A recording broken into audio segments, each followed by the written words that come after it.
1. Dokumen tidak disusun berdasarkan tanggal.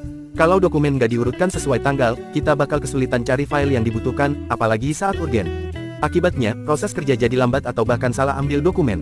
Solusi gampangnya, pisahkan dokumen per bulan atau tahun, dan simpan di map atau folder yang sudah diberi label tanggalnya. 2. Tidak menggunakan sistem pengkodean dokumen. Tanpa kode yang jelas, dokumen bisa jadi tumpang tindih dan sulit dilacak. Ini sering bikin orang salah ambil file atau bola-balik cari info yang sama. Solusinya, bikin sistem kode sederhana, misalnya INV 2025-001 untuk invoice Januari, dan tempelkan di setiap dokumen secara konsisten. 3. Menyimpan dokumen penting di tempat yang mudah rusak.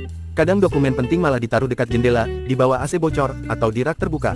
Kalau kena air atau rayap, bisa hilang semua. Solusinya, simpan dokumen penting di lemari arsip tertutup, tahan lembab, dan jauh dari risiko kerusakan fisik.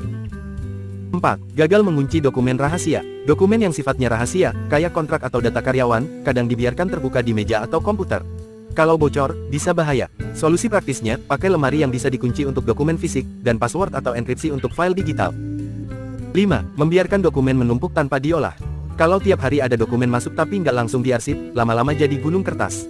Ini bikin bingung dan bisa bikin dokumen penting nyelip. Solusinya, alokasikan waktu harian atau mingguan khusus untuk beresin dokumen, jangan ditunda-tunda. 6. Salah menyerahkan dokumen ke divisi lain. Ini sering terjadi karena nama dokumennya mirip atau buru-buru kasih tanpa konfirmasi.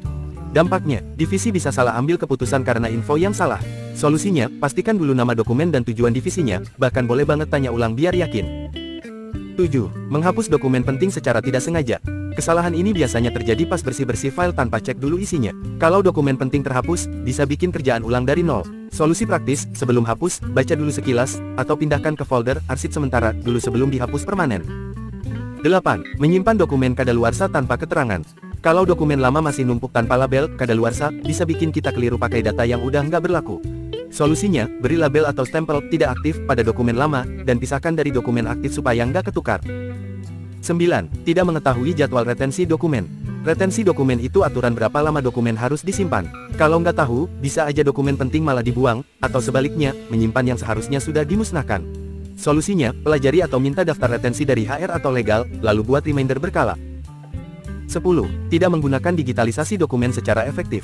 Scan dokumen cuma disimpan asal di komputer, tanpa nama jelas atau folder yang rapi, itu bikin digitalisasi jadi sia-sia. Solusi praktis, buat folder per kategori, beri nama file yang konsisten, misal, surat garis bawah kontrak garis bawah Juni tahun 2025.pdf dan backup rutin ke cloud.